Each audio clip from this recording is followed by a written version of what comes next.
أهلا وسهلا بكم.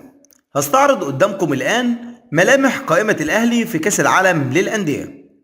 الأهلي أرسل قائمة مبدئية تضم 35 لاعب يتم تصفيتهم ل 43 لاعب يشاركوا بكأس العالم للأندية.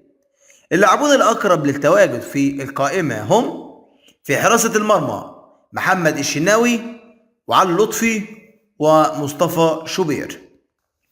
ملامح القائمة الأهلي في كأس العالم للأندية: في خط الدفاع أحمد رمضان بيكهام، محمد هاني، علي معلول، وسعد سمير، وأيمن أشرف، وبدر بنون، وياسر إبراهيم.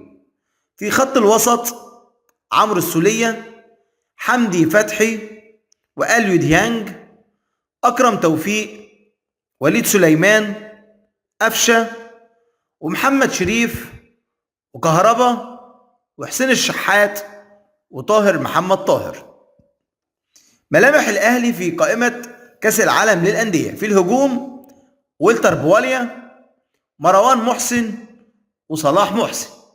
خارج القائمة رامي ربيعة، ومحمود وحيد، وجونيور أجاييه، وأحمد ياسر ريان، وناصر ماهر. ومجموعة اللاعبين الشباب: حمزة علاء، وأحمد نبيل كوكا، ومحمد شكري تم قيدهم بالقائمة الإفريقية. وبكده أكون وصلت معاكم نهاية الفيديو. ما تنسوش اعملوا لايك للفيديو واشتركوا في القناة وفعلوا جرس الإشعارات عشان يوصل لكم كل فيديو جديد بننزله على قناتنا. وإلى اللقاء في فيديو آخر، وانتظروا مزيد من الفيديوهات.